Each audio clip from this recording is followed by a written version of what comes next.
বাংলাদেশ জাতীয়তাবাদী দল বিএনপির চেয়ারপারসন এবং গণপ্রজাতন্ত্রী বাংলাদেশ সরকারের মাননীয় প্রধানমন্ত্রী, বাংলাদেশ জাতীয়তাবাদী ছাত্র দল এর সাংগঠনিক অভিভাবক জনাব তারেক রহমানের এই কটিয়াদী কিশোরগঞ্জ আগমন উপলক্ষে আজকের এই বৃক্ষরোপণ এবং আনন্দ মিছিলে যারা অংশগ্রহণ করেছেন, কুমিল্লা বিশ্ববিদ্যালয়ের ছাত্র দলের সিনিয়র যুগ্ম আহ্বায়ক আতিক, তিতুমির কলা ছাত্র দলের যুগ্ম আহ্বায়ক নাজমুল, কিশোরগঞ্জ বিশ্ববিদ্যালয় ছাত্র দলের সভাপতি সাধারণ সম্পাদক সহ বাংলাদেশ জাতীয়তাবাদী ছাত্র দল কটিয়াদী উপজেলা শাখার নেতৃবৃন্দ এবং বিভিন্ন ইউনিয়ন হতে আগত নেতৃবৃন্দ, আপনাদের সকলকে আমি আমার ব্যক্তিগত পক্ষ থেকে এবং বাংলাদেশ জাতীয়তাবাদী ছাত্র দল কেন্দ্রীয় সংসদের পক্ষ থেকে সংগ্রামী শুভেচ্ছা এবং লাল গোলাপের শুভেচ্ছা জানাচ্ছি।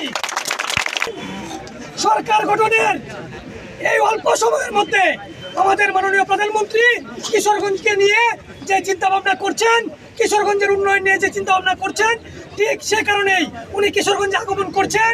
এটা আমাদের সকলের জন্য সুসংবাদ, ঠিক কিনা? তারেক রহমানের আগমন উপলক্ষে ইতিমধ্যে আপনারা জানেন রাস্তাঘাট এবং রাস্তার পাশে বিভিন্ন জায়গায় আপনারা দেখবেন গাছ লাগানো হয়েছে না, এবং এলাকার উন্নয়ন হচ্ছে না। অতএব আমরা আশাবাদী আগামী 16ই আগস্ট তারেক রহমান যখন এই কটিয়াদীর মাটিতে আসবেন, উনি আমাদেরকে আরো অনেক কিছু দিয়ে যাবেন ইনশাআল্লাহ। এবং আমি তারেক রহমানের প্রতি, মাননীয় প্রধানমন্ত্রীর প্রতি বিশেষ অনুরোধ জানাবো, এই কটিয়াদী কিশোরগঞ্জ তথা সারা বাংলাদেশের ছাত্রদল বর্তমানে অনেক বেশি অবহেলিত রয়েছে। ছাত্রদলের নেতা কর্মীদেরকে, বিশেষ করে যারা স্কুলে পড়াশোনা করছেন, কলেজে করছেন, বিশ্ববিদ্যালয়ে করছেন, তাদেরকে যেন স্থানীয় নেতৃবৃন্দ, সংসদ সদস্যরা তারা যেন অন্যরকম ভাবে তাদেরকে নার্সিং করেন, তাদেরকে বিভিন্ন সুযোগ সুবিধা তাদেরকে যেন দেখাশোনা করেন, তারা যেন সঠিকভাবে পড়াশোনা করতে পারে, কর্মসংস্থান করতে পারে, সেই লক্ষ্যে যেন ওনারা সহযোগিতা করেন। ঠিক এরকম একটি আহ্বান আমরা তারেক রহমানের পক্ষ থেকে আশা করি। কি আমরা সবাই প্রত্যাশা করি না?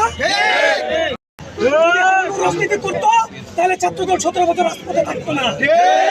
ছাত্রদল নিজের পকেটে টাকা খরচ করে এই গত নির্বাচনে বিএনপির সংসদ সদস্যদের পাশ পায় নাই।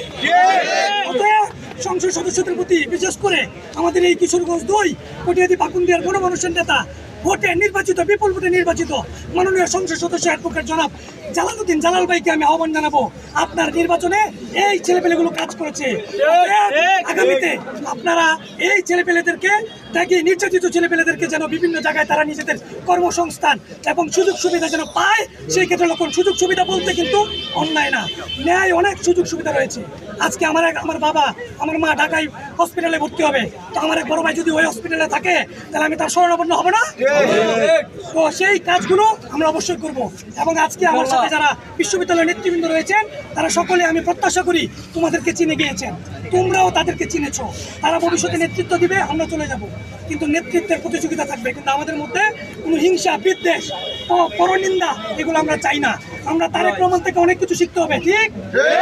অতএব স্থানীয় নেতৃবৃন্দ যারা রয়েছেন সকলকে আমি আহ্বান জানাবো, আমরা ছাত্রদল তথা বিএনপির সকল অঙ্গ সংগঠন আমরা এক এবং ঐক্যবদ্ধভাবে এই মানবিক বাংলাদেশ গড়ার যে প্রতিষ্ঠা চিন্তা ভাবনা করছেন মাননীয় প্রধানমন্ত্রী জনাব তারেক রহমানের মানবিক প্রধানমন্ত্রী হিসেবে প্রতিষ্ঠা করতে আমাদের সকলের এক এবং ঐক্যবদ্ধভাবে আমরা কাজ করতে প্রস্তুত কিনা বলা। তো আমি সার্বিকভাবে আজকে তারা এখানে উপস্থিত হয়েছেন, আমি আমার ব্যক্তিগত পক্ষ থেকে আবারও বাংলাদেশ জাতীয়তাবাদী ছাত্র দলের পক্ষ থেকে আপনাদেরকে আন্তরিক ধন্যবাদ এবং কৃতজ্ঞতা জানাচ্ছি। আপনাদের সাথে আমি সারা জীবন থাকতে চাই। আমি এই কটিয়াদীর সন্তান, আপনাদের ভাই, আপনাদের বন্ধু, আপনাদের বড় ভাই। অতএব আমরা আগামীতে একসাথে পথ চলবো, যে কোনো ক্রাইসিসে, এই দেশের প্রয়োজনে, রাষ্ট্রের প্রয়োজনে, সমাজের প্রয়োজনে আমরা একসাথে থাকবো ইনশাল্লাহ।